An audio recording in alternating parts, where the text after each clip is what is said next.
maçonaria não tem um significado.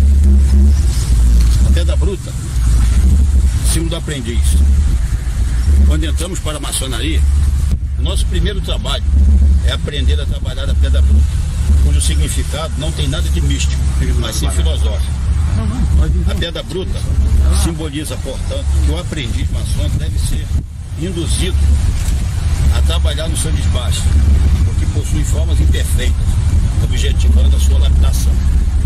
O transformar então de uma pedra informe numa pedra esculpida representa que o homem maçom adquiriu força de caráter voltado para o ideal elevado, ferramenta fundamental para desempenhar uma liberdade bem dirigida aos interesses da humanidade e de sua pátria, pois eliminou os traços de egoísmo e ambição, que se verdadeiramente posta em prática, contribuirá para uma contínua transformação do mundo para melhor.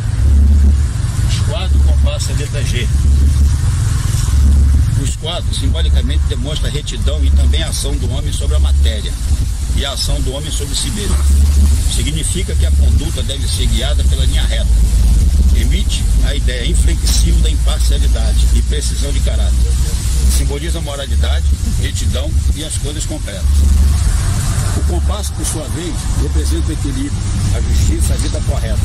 Este é o símbolo do espírito, do pensamento, das diversas formas de raciocínio e também do relativo. O círculo depende de um ponto inicial. Os círculos traçados com o compasso representam as lógicas. Uma comparação feita ao compasso e ao esquadro, temos no primeiro um instrumento flexível e o segundo rígido. Desta maneira, todo maçom, em diversos momentos de sua vida, deve agir de forma rígida e, em outrora, ser flexível, porém sem exasperar nas ações conforme esse valioso instrumento, pois devemos ser precisos e exatos, conforme pede a situação. Nenhuma loja funciona sem um esquadro e compasso sobre o livro da lei. A letra G, a sétima letra de qualquer um dos alfabetos que utiliza o grafismo árabe e apresenta diversos significados. Entre eles destacamos a gnose, que é o mais amplo conhecimento moral, e o impulso que leva o homem a aprender sempre mais, que é o principal fator do progresso. E também o gênio, que é a inteligência humana a brilhar com o seu mais vivo fulgor. Também está contido no início da grandeza, que assim é o homem, na maior e mais perfeita obra da criação. E também na palavra Gimel, uma palavra hebraica que se entende pelos deveres do homem para com Deus e seus semelhantes. Pavimento de mosaico, formado por quadrados pretos e brancos, intercalados, significando o antagonismo. Para quase tudo que nós conhecemos existe um oposto, ou seja, um dualismo. O bem nos remete ao mal, a virtude ao vício, a tolerância à prepotência, a luz às trevas, a união à desarmonia, o amor ao ódio. Significa também a possibilidade de convivência entre as diferenças, sejam raciais, religiosas, econômicas e sociais, para a criação de um mundo mais justo, onde possa reinar a paz, concórdia, harmonia e amor. Juntos, formam o símbolo mais característico da maçonaria. Representam que a ordem é pautada pela filosofia sobre os itens dos pedreiros e antigos construtores. É o símbolo de mais fácil reconhecimento. Nenhuma loja funciona sem um esquadro e um compasso, aposto sobre o livro da lei. Por isso são símbolos fundamentais.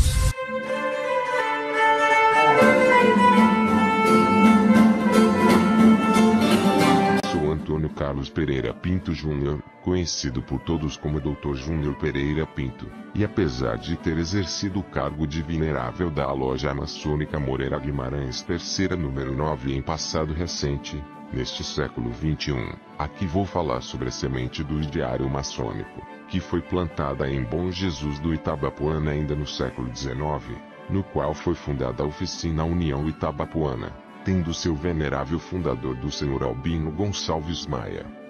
Os registros históricos apontam que, pelo menos desde 1871 que a maçonaria já se fazia presente em Bom Jesus do Itabapoana, tendo entre seus integrantes pessoas de variados setores da sociedade, tais como Joaquim Lopes Moreira, avô do expedicionário Paulo Moreira, Marcolino Pereira de Souza Campos, João Câmara Ribeiro, Joaquim Sérgio Bastos, Luiz Fernandes Gonzaga, José Eugênio Barroso, Francisco Bueno de Alvarenga, Jacinto Plácido de Lima, José Dias Moreira, Francisco Jacinto Barbosa, Pedro Ferreira Aroça, Domingos Ferreira Aroça, Bernardino Teixeira de Sá, Manuel Joaquim Gomes da Silva, Carlos Joffre, Antônio Antunes de Siqueira, José Pio de Oliveira, Antônio Azeredo, Custódio da Aroça Pereira, Henrique José Boechat e Francisco de Paula Borges Fontes.